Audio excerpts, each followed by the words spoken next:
గీత university యాజమాన్యం 55 ఎకరాల భూమి కబ్జా చేయడాన్ని ఖండించండి. గీత యూనివర్సిటీ కబ్జా చేసిన 55 ఎకరాల స్థలాన్ని వెనక్కి తీసుకోవాలి. ప్రభుత్వ భూముల్ని కబ్జా చేయడాన్ని ఖండించండి.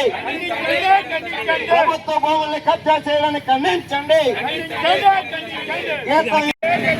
ప్రభుత్వ భూముల్ని కబ్జా చేయడాన్ని ఖండించండి. ఇల్లు లేని పేదలందరికీ ఇల్లు స్థలాలు ఇవ్వాలి.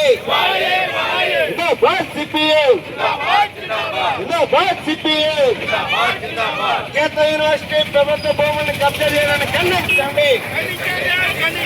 55 ఎకరాల భూములు మేము ప్రభుత్వ భూములు ఆక్రమిస్తాం, మీరు రెగ్యులరైజ్ చేయండి అనే పద్ధతిలో వ్యవహారం చేస్తూ ఉంది. చిన్నబాబు గారు ఏమని చెప్తున్నాడు? 99 పైసలకే నాకు నచ్చిన కంపెనీలన్నీ మేము ఇస్తాం, ఎవరికి నచ్చింది మేము ఇచ్చేస్తాం, ప్రభుత్వ భూములు కానీ లేదు పేదల భూములు కానీ ఇచ్చేస్తానని లోకేష్ బాబు గారు ప్రకటన చేస్తారు. చిన్నబ్బాయి ఎంపీ భరత్ గారు ఆయన చెప్తుందంటే మేము ఆక్రమించాము, ఆక్రమించిన భూములకి రెగ్యులరైజ్ చేయండి అని చెప్తా ఉన్నారు. అంటే ప్రభుత్వ భూములకి కస్టోడియన్గా ఉండాల్సింది, రక్షించాల్సింది, ట్రస్టీగా ఉండాల్సిన ప్రభుత్వ ప్రతినిధులు ఇట్లాగా వ్యవహరించడం సరైంది కాదు. ఎందుకంటే వీళ్ళు ఎన్నికల సందర్భంగా అసెంబ్లీలోనూ పార్లమెంట్లో ఏ రకమైన ప్రమాణ స్వీకారం చేశారు? ప్రభుత్వ భూముల్ని ప్రజల యొక్క ప్రయోజనాల్ని తాకట్టు పెట్టకుండా మేము ఖచ్చితంగా పరిరక్షిస్తామని. కానీ ఈ ప్రభుత్వం వచ్చిన తర్వాత ఇదే గీతం యూనివర్సిటీకి దాదాపు 67 ఎకరాల భూమిని రెగ్యులరైజ్ చేశారు. అది కాకుండానే మళ్ళీ ఇప్పుడు 54 ఎకరాలు రెగ్యులరైజ్ చేయడానికి సిద్ధపడుతూ ఉన్నారు. మరి చంద్రబాబు నాయుడు గారు మంచి అడ్మినిస్ట్రేటరు, వాళ్ళు ఏమని చెప్తున్నారు? మేము ప్రభుత్వ భూముల్ని కాపాడుతాం, అట్లాగే ప్రభుత్వానికి జవాబుదారితనంగా ప్రజలకు ఉంటామని. ఇప్పుడు ఈయన చేస్తుంది అంటే ప్రజలందరూ చూస్తూ ఉన్నారు, ఇది సరైనది కాదు. గతం నుండి కూడా గీతం యూనివర్సిటీకి ఆయన భరత్ గారు చెప్తుంది అంటే మా భూముల్ని మేము ఆక్రమిస్తాం, రెగ్యులరైజ్ చేసుకుంటామని. ఈరోజు మనందరూ తెలుసు, చాలామందికి పట్టాలు ఇవ్వాల్సి ఉంది. విశాఖపట్నంలో 130,000 మంది పేదలకు భూములు లేవు, ఇళ్ల స్థలాలు లేవనేది కార్పొరేషన్ సర్వే చేసింది. ఆ సందర్భంగా భూములు లేవని చెప్పింది ప్రభుత్వం. మరి ఈ భూములన్నీ తీసుకొని పేదలకు ఎందుకు ఇవ్వకూడదు, ఇల్లు ఎందుకు నిర్మాణం చేయకూడదు అనేది మేము సిపిఎం పార్టీకి డిమాండ్ చేస్తూ ఉన్నాం. అదే కాదు, వేలాది ఎకరాల భూముల్ని 571 జీవో తీసుకొచ్చి చెరువులు అట్లాగే రకరకాలైన భూముల్ని రెగ్యులరైజ్ చేస్తున్నారు. పచ్చి దుర్మార్గమైంది. ఒకవైపున పేదోడు 1 సెంటు భూములు పాకేస్తే నువ్వు సరైనది కాదని పోలీసుల్ని, రెవెన్యూ యంత్రాంగాన్ని తీసుకొచ్చి తొలగించే వ్యవహారం చేస్తూ ఉన్నారు. అలాగే పట్టాల కోసం అప్లై చేసుకున్న వాళ్ళు చాలామంది ఉన్నారు. వాళ్ళందరికీ చెప్తున్న సమాధానాలు ఏంటి? మీరు చెరువుల్లో నిర్మాణం చేసుకున్నారు, కొండవాళ్ళ ప్రాంతంలో నిర్మాణం చేసుకున్నారని. మరి గీతం కాలేజీ వాళ్ళు 54 ఎకరాలు ఎక్కడ వీళ్ళు ఆక్రమించారు? ఇది ప్రభుత్వ భూమి కాదా?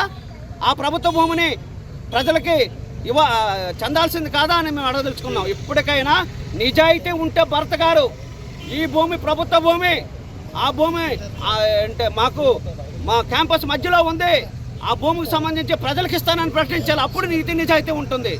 అట్లాంటి నీతి నిజాయితీ లేకుండా వ్యవహారం చేసి అప్పుడు ప్రభుత్వం ఏదో తప్పు చేసింది కాబట్టి ఈ ప్రభుత్వం కూడా ఒప్పు చేయాలనే ప్రయత్నం చేస్తున్నది. ఇది సరైనది కాదు.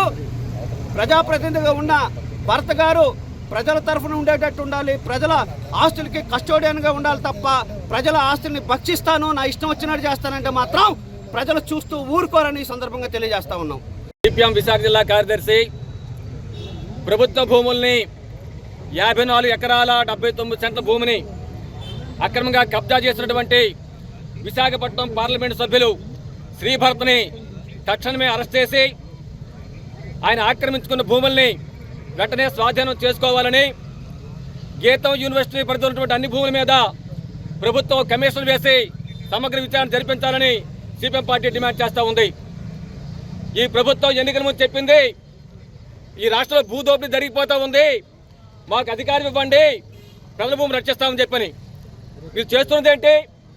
లోకేష్ గారి తోడోడు కాబట్టి, చంద్రబాబు గారి బంధువు కాబట్టి ప్రజల భూములు కట్టబెడతారా? అందుకోసం ప్రజలు మీకు ఓటేసి గెలిపించండి చెప్పని మేము ప్రశ్నిస్తున్నాం. ఎన్నికల ముందు ఒక మాట, ఎన్నికల తర్వాత ఒక మాట. ఇది కోడో ప్రభుత్వం తగిన పని చెప్పని మేము చెప్పదలుచుకున్నాం. ఎన్నికల ముందు ఏం చెప్పారు? ఈ రాష్ట్రంలో ఉన్నటువంటి పేదలు కొండ పరువ భూముల్లోనూ బంజర భూముల్లోనూ నివాసం ఉంటున్నారు. వాళ్ళందరూ రెగ్యులేట్ చేస్తాం, పట్టాలు ఇస్తామని చెప్పని. కానీ వాళ్ళు ఎవరికీ ఇవ్వడం, పట్టాలు ఇవ్వడం లేదు. వాళ్ళు చెరువుల్లో ఉన్నారని, గడ్డల్లో ఉన్నారని చెప్పని, కొండవాళ్ళలో ఉన్నారని చెప్పి వాళ్ళు తిరస్కరిస్తున్నారు. కానీ కొండల్ని, గడ్డల్ని, భూములు అన్నింటినీ ఆక్రమించేస్తున్నటువంటి భరత్ గారు మాత్రం వాళ్ళ భూముల్ని రెగ్యులేట్ చేయడం కోసం పూనుకుంటున్నారు. ఇది పచ్చి భూదోపిడీ. ఈ భూదోపిడీని సిపిఎం పార్టీ తీవ్రంగా వ్యతిరేకిస్తూ ఉంది. మీకు చిత్తశుద్ధి ఉండేలాగుంటే ప్రజలకు ఇచ్చిన పార్టీని గౌరవంగా నిలబెట్టుకోండి, ప్రజలకు పట్టాలు ఇవ్వండి, వాళ్ళ భూములు క్రమబద్ధీకరణ చేయండి. కొన్ని వేల కోట్ల రూపాయలు ఇస్తున్నారు. ఏమైనా గీతం యూనివర్సిటీ పేదలు సేవ చేస్తూ ఉందండి? ఇంజనీరింగ్ విద్య కోసం ప్రజల నుంచి ముక్తి పిండి లక్షల రూపాయలు వసూలు చేస్తున్నారు. వైద్య విద్య కోసం కోట్ల రూపాయలు వసూలు చేస్తున్నారు. దాదాపు 30,000 మంది విద్యార్థులు చదువుతున్నారు. కొన్ని కోట్ల రూపాయల వ్యాపారం జరుగుతూ ఉంది. ఈ వ్యాపారం చేసే సంస్థకి ప్రజల భూములు ఎలా కట్టబెడతారండి? ఇందుకోసమైనా చంద్రబాబు నాయుడు గారికి, పవన్ కళ్యాణ్ గారికి, బీజేపీ వాళ్ళకి ఈ రాష్ట్ర ప్రధానికి అధికారం ఇచ్చింది. కాబట్టి ఈ భూదోపిడీని వెంటనే ఆపాలి, భరత్ను వెంటనే అరెస్ట్ చేయాలి, భూమిని మొత్తం స్వాధీనం చేసుకోవాలి, మొత్తం భూమి మీద సమగ్ర విచారణ జరిపించాలని చెప్పని చంద్రబాబు నాయుడు డిమాండ్ చేస్తున్నాం.